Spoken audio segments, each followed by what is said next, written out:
Hey guys, this is Jeff with Fluent American with a slightly different topic today, but one that I think is really important as a language learner, but also as a teacher and also as a student.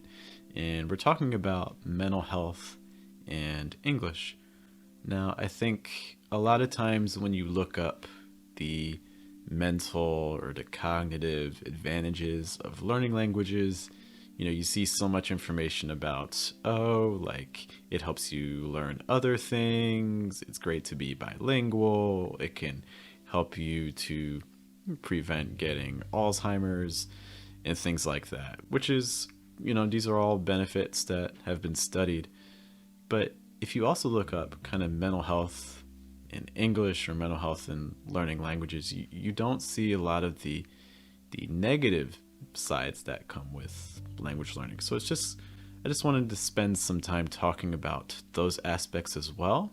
Maybe you're learning English or another language and sometimes you're feeling more negative types of emotions. These are natural, and we're going to just kind of talk about what are the reasons for it. So I think it's helpful to do this reflection. There are things that I've experienced learning languages, and there's things that lots of other people have as well. So I think that's the first thing, is just to know that you're not alone in this. Now, I do have to note I am not a medical professional. This is just kind of based on my own experiences and also working with students.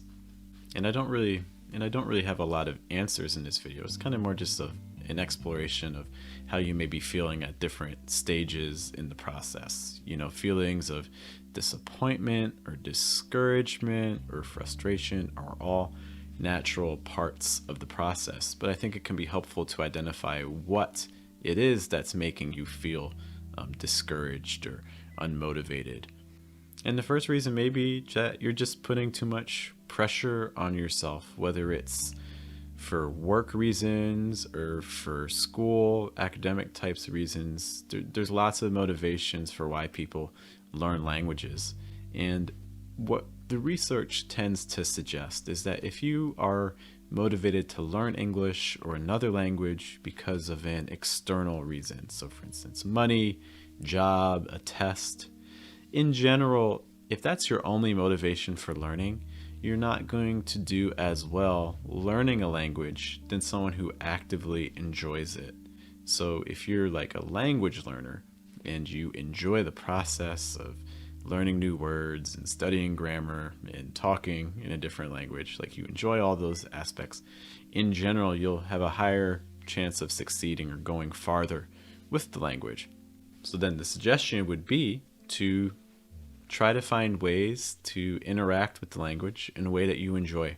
For instance, if you're not really liking grammar and things like that, maybe there's ways that you can learn grammar a little bit more passively through listening exercises or speaking exercises and things like that. Try to find activities that you enjoy. It should be a process that's fun. It shouldn't be something that feels like work.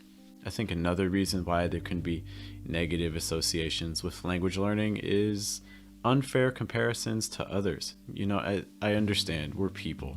You are trying to do one thing and someone else is doing the same thing. I think it's a natural process to kind of make some comparisons, but just understand when that can go to an unhealthy level. It's not fair to compare your progress completely to someone else's progress. Everyone has different situations. You may be different ages. You may have different education backgrounds. You may have different learning environments. If you have a friend that's studying abroad and you're trying to study the same language in your own country, you're going to be at a disadvantage. So you have to really take a look at the factors. It's okay to compare, but also try to understand what are the reasons for the difference as well. Don't just assume that the other person's just better or whatever. There's a variety of reasons why someone is going to be doing or performing at a different level than you. I think another thing that we see a lot as teachers is that students don't always have the most supportive language learning environments. Look at the way a lot of language classes are set up right now. You sign up for a class as a beginner, you're almost expected to begin speaking in that language the moment you arrive. And it's not necessarily the most natural environment. Think of how kids learn languages. They are silent for a year or longer, and then they start trying to make some noises, so they just spent an entire year just listening. I think a lot of people would have a different language learning experience if they spent more time listening, especially in the beginning, before trying to actually start speaking. There are other factors too that can make language learning environments a little bit more harmful, especially, for instance, if you have a teacher who's bringing you a lot of stress, or your parents are causing a lot of stress, or you're just preparing for a test that's very high stakes, or you're worried about being able to get a job. These are all factors that can have a really negative impact on your language learning environment. So I know a lot of these things aren't necessarily unavoidable, but it's really important to try to find ways to mitigate it, to try to make it a more relaxing environment, something that's better suited for learning a language in a more natural way. I would see it a lot with students. I had students that would constantly be taking the IELTS test just over and over and over again because they felt like they had a scholarship that they had to get, or they felt pressure from their government, or they felt pressure from their school back home. These types of things can make language learning more difficult. It's good to have a goal. I definitely respect that aspect of it. Sometimes having something to push yourself towards, be like, hey, I want to try to get this score by a certain amount of time. I get that goal, but maybe a goal like that is a little bit out of your reach in the sense that you can't control that. What happens if you get to your deadline and then you don't achieve your goal? So I would say try to make your goals something that are realistically attainable and that you have control over. Saying that, oh, I'm going to score this score on a test, you don't really have control over that. You can do your best, and maybe you can, but ultimately you don't control that. Whereas if you had a goal like, I'm going to study English for 30 minutes every day for the next week, that's a more realistic goal that you have some control over. Another reason too that language learning can be frustrating is that it's not a linear process. What do I mean? There's an aspect of language learning called the U-shaped curve. What it means is that when you start learning a language, you actually use some features of the language correctly, but you're not aware of it. You're saying things and they just, by chance, happen to be correct.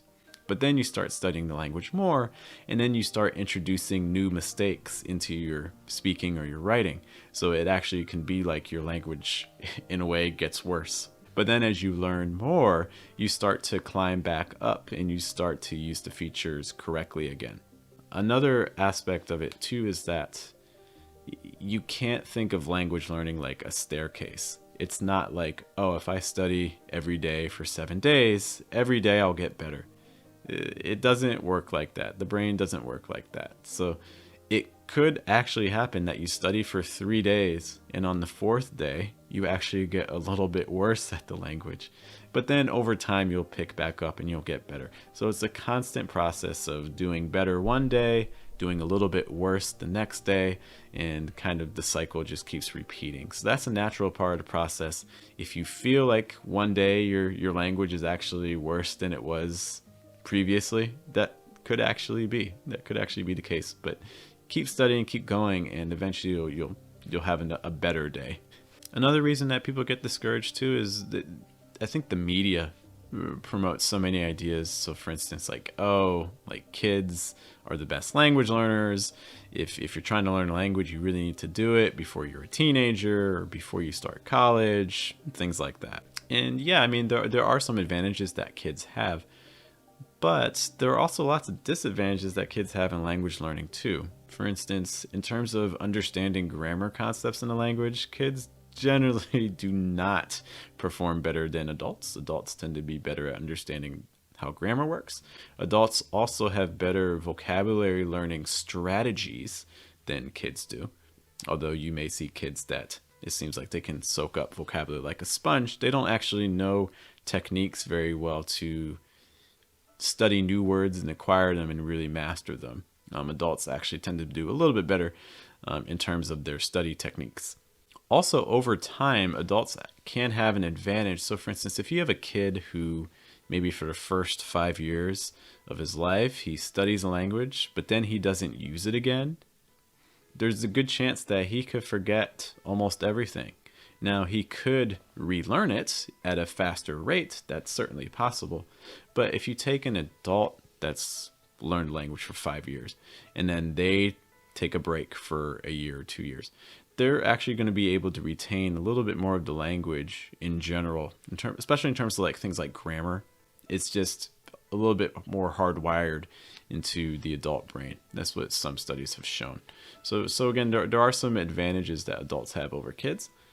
So don't let age discourage you. If you feel like you're an adult and it's too late to learn a language, that's not the case. The mind is designed for language learning, and be patient with it. It's not going to be necessarily a fast process, but it is one that over time you can acquire. I want to circle back to one of the points I mentioned about unhealthy language learning environments, and also kind of touch a little bit on trauma.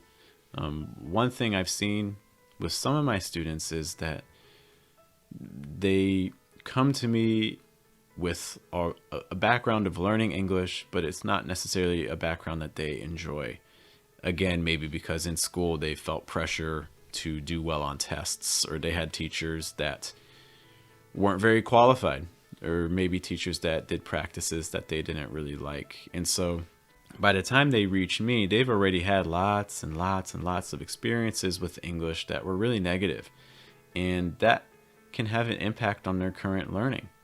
You know, I had one student, he was like super discouraged. You know, he would study English and he was doing well, he was making progress, but he just wasn't really happy.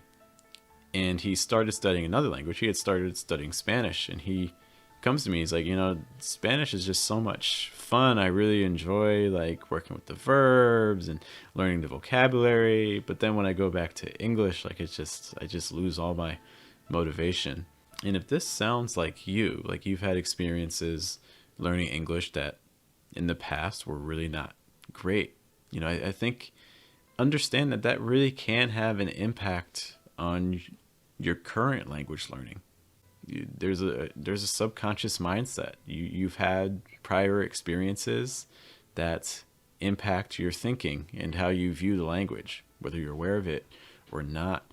So if you're approaching English in a way that you feel is frustrating, or you don't know why, but maybe you even like feel like you hate the language, or you just have lost all interest in it, you know, these factors could certainly be playing a role. So I think it's just helpful to kind of be aware of that. Again, I don't really have answers to that. In terms of my one student, he basically stopped taking classes and just kind of switched completely to Spanish. And you know, maybe that's okay. There's not really a problem with that. You know, again, language learning should be something that you enjoy. So if you feel like you're doing this and you feel like you're forced to do it, or you're not sure why you're not enjoying it, you know, maybe these factors are at play.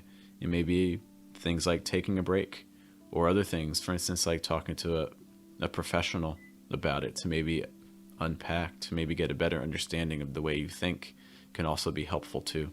So to sum up again, these are all aspects of language learning that occur that I think are really natural. There's things I've certainly experienced. You know, I understand what it's like to, for instance, with Italian, you know, there's always people I can find that studied for a shorter amount of time and they speak great.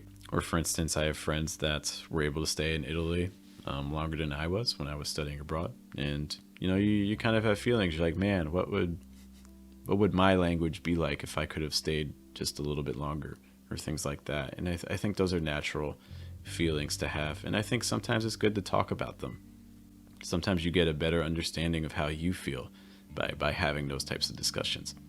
You know, so this can be a space for that as well. You know, feel free in the comments to share kind of your own background, your own story with English, whether it's positive, whether it's negative. If it's negative and you were able to turn it into something more positive, it'd be great to hear that story as well. But yeah, I think the most important thing is to take care of yourself. If there are things that I can do to help make learning a language or learning English a more enjoyable process for you, be sure to let me know.